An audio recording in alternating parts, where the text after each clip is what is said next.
Srirangapatna DYSP Murali ಬೇರೆ ಕಡೆ ನಿಯೋಜನೆ, ಬೇರೆ ತಾಲೂಕಿಗೆ ನಿಯೋಜಿಸಿ ಮಂಡ್ಯ ಎಸ್ಪಿಗ ಆದೇಶವನ್ನ ಹೊರಡಿಸಿದ್ದಾರೆ. ಪಾಂಡವಪುರದಲ್ಲಿ ನಡೆದಂತಹ ಘಟನೆಯ ವಿಚಾರಕ್ಕೆ ಸಂಬಂಧಪಟ್ಟಂತೆ ಸಿಗ್ತಾ ಇರುವಂತಹ ಲೇಟೆಸ್ಟ್ ಅಪ್ಡೇಟ್. ಪಾಂಡವಪುರ ಆರ್ಎಸ್ಎಸ್ ಕಚೇರಿಗೆ ಶೂ ಧರಿಸಿ ಪ್ರವೇಶ ಕೊಟ್ಟ ಕೇಸ್ನ ವಿಚಾರ. ಆರ್ಎಸ್ಎಸ್ ಕಾರ್ಯಕರ್ತರು ಪ್ರತಿಭಟನೆಯನ್ನ ಮಾಡಿದ್ರು. ಇಂಥ ಅಧಿಕಾರಿಗಳನ್ನ ಅಮಾನತು ಮಾಡಲೇಬೇಕು ಅಂತ ಹೇಳಿ ಪ್ರತಿಭಟನೆ ಮಾಡಿದ್ರು. ಆರ್ಎಸ್ಎಸ್ ಕಚೇರಿಯನ್ನ ನಾವು ದೇವಸ್ಥಾನ ಅಂತ ನೋಡ್ತೀವಿ, ಇಂಥ ಅಧಿಕಾರಿಗಳು ಶೂ ಹಾಕೊಂಡೇ ಒಳಗಡೆ ಬಂದು ತಮ್ಮ ದರ್ಪ ಮೆರೆದಿದ್ದಾರೆ. ಇಂಥವರನ್ನ ನೀವು ಸಸ್ಪೆಂಡ್ ಮಾಡೋವರೆಗೂ ನಾವು ಪ್ರತಿಭಟನೆಯನ್ನ ಮಾಡ್ತೀವಿ ಅಂತ ಪಾಂಡವಪುರ ಪೊಲೀಸ್ ಸ್ಟೇಷನ್ ಎದುರುಗಡೆ ಭಜನೆ ಮಾಡ್ತಾ, ಅಡಿಗೆ ಮಾಡಿ, ಊಟ ಮಾಡ್ತಾ ಪ್ರತಿಭಟನೆಯನ್ನ ಮಾಡಿದ್ರು. ಈ ಸಂದರ್ಭದಲ್ಲಿ ಎಸ್ಪಿ ಬಾಲದಂಡಿ ಅವರು ಸ್ಥಳಕ್ಕೆ ಬಂದು ಇವರೆಲ್ಲರನ್ನ ಮನವೊಲಿಸುವ ಕೆಲಸ ಮಾಡಿದ್ರು. ಆದ್ರೆ ಮನವೊಲಿಸುವ ಕೆಲಸ ವಿಫಲವಾಗಿತ್ತು. ಇನ್ನೂ ತೀವ್ರವಾಗಿ ನಾವು ಪ್ರತಿಭಟನೆಯನ್ನ ಮಾಡ್ತೀವಿ, ಕೂಡಲೇ ಈ ಅಧಿಕಾರಿಗಳನ್ನ ಸಸ್ಪೆಂಡ್ ಮಾಡಲೇಬೇಕು ಅಂತ ಆರ್ಎಸ್ಎಸ್ ಕಾರ್ಯಕರ್ತರು ವಿಎಚ್ಪಿ ಬಜರಂಗ ದಳದವರು ಆಗ್ರಹಿಸಿದ್ರು. ಆ ಪ್ರಕಾರವಾಗಿ ಈಗ ಸಿಗ್ತಾ ಇರುವಂತಹ ಲೇಟೆಸ್ಟ್ ಅಪ್ಡೇಟ್, ಶ್ರೀರಂಗಪಟ್ಟಣದ ಡಿವೈಎಸ್ಪಿ ಮುರಳಿ ಅವರನ್ನ ಬೇರೆ ಕಡೆ ವರ್ಗಾಯಿಸಲಾಗಿದೆ. ಇವರ ಆಗ್ರಹವೂ ಕೂಡ ಇದೇ ಆಗಿತ್ತು. ಅವರನ್ನ ಕೂಡಲೇ ಇಲ್ಲಿ ಕೂಡದವರು ವರ್ಗಾವಣೆ ಆಗ್ಬೇಕು ಬೇರೆ ಕಡೆ ಅನ್ನುವಂತಹ ಆಗ್ರಹವನ್ನ ಈ ಎಲ್ಲ ಪ್ರತಿಭಟನಾ ನಿರತರು ಮಾಡಿದ್ರು. ಆ ಪ್ರಕಾರವಾಗಿ ಈಗ ಎಸ್ಪಿ ಬಾಲದಂಡಿ ಅವರು ಇವರನ್ನ ವರ್ಗಾವಣೆ ಮಾಡಿ ಆದೇಶವನ್ನ ಹೊರಡಿಸಿದ್ದಾರೆ.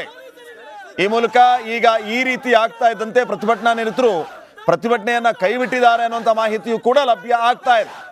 ಬೆಳಿಗ್ಗೆಯಿಂದ ಈ ವಿಚಾರವಾಗಿ ಪ್ರತಿಭಟನೆ ಮಾಡ್ತಾ ಇದ್ರು.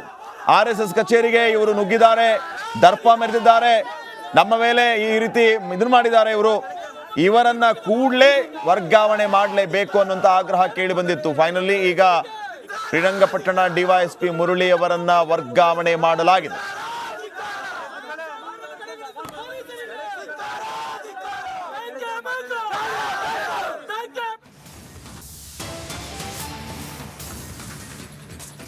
ಶ್ರೀರಂಗಪಟ್ಟಣ ಡಿವೈಎಸ್ಪಿ ಮುರಳಿ ಬೇರೆ ಕಡೆ ನಿಯೋಜನೆ, ಬೇರೆ ತಾಲೂಕಿಗೆ ನಿಯೋಜಿಸಿ ಮಂಡ್ಯ ಎಸ್ಪಿಗ ಆದೇಶವನ್ನ ಹೊರಡಿಸಿದ್ದಾರೆ. ಪಾಂಡವಪುರದಲ್ಲಿ ನಡೆದಂತಹ ಘಟನೆಯ ವಿಚಾರಕ್ಕೆ ಸಂಬಂಧಪಟ್ಟಂತೆ ಸಿಗ್ತಾ ಇರುವಂತಹ ಲೇಟೆಸ್ಟ್ ಅಪ್ಡೇಟ್. ಪಾಂಡವಪುರ ಆರ್ಎಸ್ಎಸ್ ಕಚೇರಿಗೆ ಶೂ ಧರಿಸಿ ಪ್ರವೇಶ ಕೊಟ್ಟ ಕೇಸ್ನ ವಿಚಾರ. ಆರ್ಎಸ್ಎಸ್ ಕಾರ್ಯಕರ್ತರು ಪ್ರತಿಭಟನೆಯನ್ನ ಮಾಡಿದ್ರು.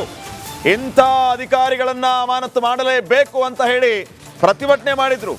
ಆರ್ಎಸ್ಎಸ್ ಕಚೇರಿಯನ್ನ ನಾವು ದೇವಸ್ಥಾನ ಅಂತ ನೋಡ್ತೀವಿ, ಇಂಥ ಅಧಿಕಾರಿಗಳು ಶೂ ಹಾಕೊಂಡೇ ಒಳಗಡೆ ಬಂದು ತಮ್ಮ ದರ್ಪ ಮೆರೆದಿದ್ದಾರೆ. ಇಂಥವರನ್ನ ನೀವು ಸಸ್ಪೆಂಡ್ ಮಾಡೋವರೆಗೂ ನಾವು ಪ್ರತಿಭಟನೆಯನ್ನ ಮಾಡ್ತೀವಿ ಅಂತ ಪಾಂಡವಪುರ ಪೊಲೀಸ್ ಸ್ಟೇಷನ್ ಎದುರುಗಡೆ ಭಜನೆ ಮಾಡ್ತಾ, ಅಡಿಗೆ ಮಾಡಿ, ಊಟ ಮಾಡ್ತಾ ಪ್ರತಿಭಟನೆಯನ್ನ ಮಾಡಿದ್ರು. ಈ ಸಂದರ್ಭದಲ್ಲಿ ಎಸ್ಪಿ ಬಾಲದಂಡಿ ಅವರು ಸ್ಥಳಕ್ಕೆ ಬಂದು ಇವರೆಲ್ಲರನ್ನ ಮನವೊಲಿಸುವ ಕೆಲಸ ಮಾಡಿದ್ರು. ಆದ್ರೆ ಮನವೊಲಿಸುವ ಕೆಲಸ ವಿಫಲವಾಗಿತ್ತು. ಇನ್ನೂ ತೀವ್ರವಾಗಿ ನಾವು ಪ್ರತಿಭಟನೆಯನ್ನ ಮಾಡ್ತೀವಿ, ಕೂಡಲೇ ಈ ಅಧಿಕಾರಿಗಳನ್ನ ಸಸ್ಪೆಂಡ್ ಮಾಡಲೇಬೇಕು ಅಂತ ಆರ್ಎಸ್ಎಸ್ ಕಾರ್ಯಕರ್ತರು ವಿಎಚ್ಪಿ ಬಜರಂಗ ದಳದವರು ಆಗ್ರಹಿಸಿದ್ರು.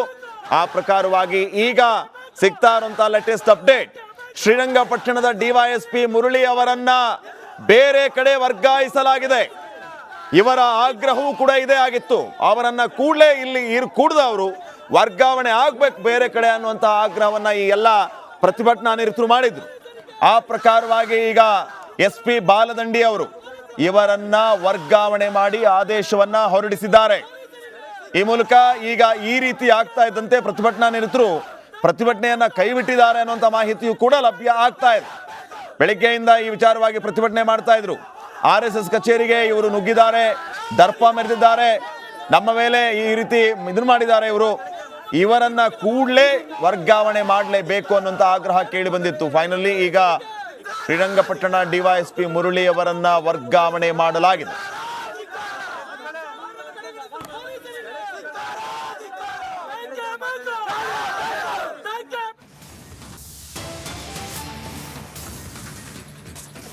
ಶ್ರೀರಂಗಪಟ್ಟಣ ಡಿವೈಎಸ್ಪಿ ಮುರಳಿ ಬೇರೆ ಕಡೆ ನಿಯೋಜನೆ, ಬೇರೆ ತಾಲೂಕಿಗೆ ನಿಯೋಜಿಸಿ ಮಂಡ್ಯ ಎಸ್ಪಿಗ ಆದೇಶವನ್ನ ಹೊರಡಿಸಿದ್ದಾರೆ. ಪಾಂಡವಪುರದಲ್ಲಿ ನಡೆದಂತಹ ಘಟನೆಯ ವಿಚಾರಕ್ಕೆ ಸಂಬಂಧಪಟ್ಟಂತೆ ಸಿಗ್ತಾ ಇರುವಂತಹ ಲೇಟೆಸ್ಟ್ ಅಪ್ಡೇಟ್. ಪಾಂಡವಪುರ ಆರ್ಎಸ್ಎಸ್ ಕಚೇರಿಗೆ ಶೂ ಧರಿಸಿ ಪ್ರವೇಶ ಕೊಟ್ಟ ಕೇಸ್ನ ವಿಚಾರ. ಆರ್ಎಸ್ಎಸ್ ಕಾರ್ಯಕರ್ತರು ಪ್ರತಿಭಟನೆಯನ್ನ ಮಾಡಿದ್ರು. ಇಂಥ ಅಧಿಕಾರಿಗಳನ್ನ ಅಮಾನತು ಮಾಡಲೇಬೇಕು ಅಂತ ಹೇಳಿ ಪ್ರತಿಭಟನೆ ಮಾಡಿದ್ರು. ಆರ್ಎಸ್ಎಸ್ ಕಚೇರಿಯನ್ನ ನಾವು ದೇವಸ್ಥಾನ ಅಂತ ನೋಡ್ತೀವಿ, ಇಂಥ ಅಧಿಕಾರಿಗಳು ಶೂ ಹಾಕೊಂಡೇ ಒಳಗಡೆ ಬಂದು ತಮ್ಮ ದರ್ಪ ಮೆರೆದಿದ್ದಾರೆ. ಇಂಥವರನ್ನ ನೀವು ಸಸ್ಪೆಂಡ್ ಮಾಡೋವರೆಗೂ ನಾವು ಪ್ರತಿಭಟನೆಯನ್ನ ಮಾಡ್ತೀವಿ ಅಂತ ಪಾಂಡವಪುರ ಪೊಲೀಸ್ ಸ್ಟೇಷನ್ ಎದುರುಗಡೆ ಭಜನೆ ಮಾಡ್ತಾ, ಅಡಿಗೆ ಮಾಡಿ, ಊಟ ಮಾಡ್ತಾ ಪ್ರತಿಭಟನೆಯನ್ನ ಮಾಡಿದ್ರು.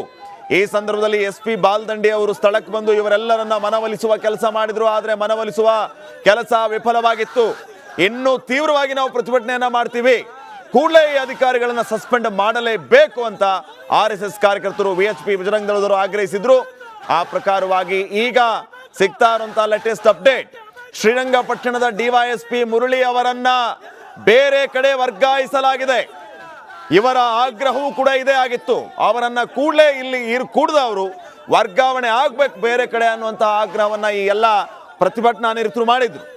ಆ ಪ್ರಕಾರವಾಗಿ ಈಗ SP ಬಾಲದಂಡಿ ಅವರು ಇವರನ್ನ ವರ್ಗಾವಣೆ ಮಾಡಿ ಆದೇಶವನ್ನ ಹೊರಡಿಸಿದ್ದಾರೆ. ಈ ಮೂಲಕ ಈಗ ಈ ರೀತಿ ಆಗ್ತಾ ಇದ್ದಂತೆ ಪ್ರತಿಭಟನಾ ನಿರತರು ಪ್ರತಿಭಟನೆಯನ್ನ ಕೈಬಿಟ್ಟಿದ್ದಾರೆ ಅನ್ನುವಂಥ ಮಾಹಿತಿಯು ಕೂಡ ಲಭ್ಯ ಆಗ್ತಾ ಇದೆ. ಬೆಳಿಗ್ಗೆಯಿಂದ ಈ ವಿಚಾರವಾಗಿ ಪ್ರತಿಭಟನೆ ಮಾಡ್ತಾ ಇದ್ರು. RSS ಕಚೇರಿಗೆ ಇವರು ನುಗ್ಗಿದ್ದಾರೆ, ದರ್ಪ ಮೆರೆದಿದ್ದಾರೆ, ನಮ್ಮ ಮೇಲೆ ಈ ರೀತಿ ಇದನ್ನು ಮಾಡಿದ್ದಾರೆ. ಇವರನ್ನ ಕೂಡಲೇ ವರ್ಗಾವಣೆ ಮಾಡಲೇಬೇಕು ಅನ್ನುವಂಥ ಆಗ್ರಹ ಕೇಳಿ ಬಂದಿತ್ತು. ಫೈನಲಿ ಈಗ ಶ್ರೀರಂಗಪಟ್ಟಣ DYSP ಮುರಳಿ ಅವರನ್ನ ವರ್ಗಾವಣೆ ಮಾಡಲಾಗಿದೆ.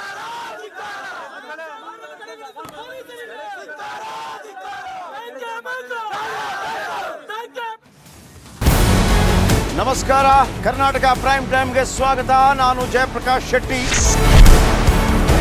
ಇಡೀ ಕರ್ನಾಡು ಇವತ್ತು ರೆಬೆಲ್ ಆಗಿ ನಿಂತಿದೆ. ಈ ಹಗರಣಗಳನ್ನು ಸದನದಲ್ಲಿ ಪ್ರಸ್ತಾಪ ಮಾಡಲು ಕೂಡ ಕಾಂಗ್ರೆಸ್ ಹಿಂದೇಟು ಹಾಕಿದ್ದೇಕೆ?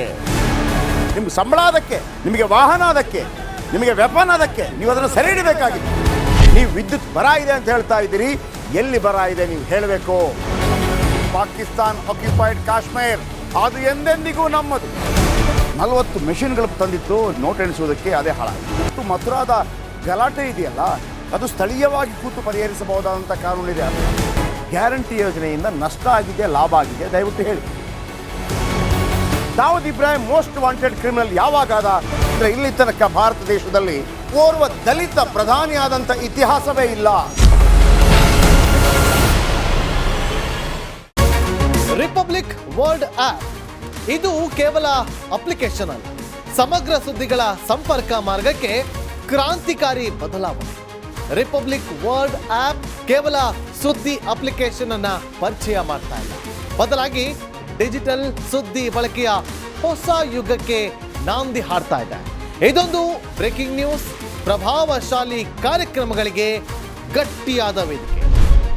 ರಿಪಬ್ಲಿಕ್ ವರ್ಲ್ಡ್ ಅಪ್ಲಿಕೇಶನ್ ಈಗ ಲೈವ್ ಆಗಿದೆ. ಗೂಗಲ್ ಪ್ಲೇ ಸ್ಟೋರ್ ಮತ್ತು ಆಪಲ್ ಆಪ್ ಸ್ಟೋರ್ ಎರಡರಲ್ಲೂ ಲಭ್ಯವಿದೆ. ಈಗಲೇ ಡೌನ್ಲೋಡ್ ಮಾಡಿ.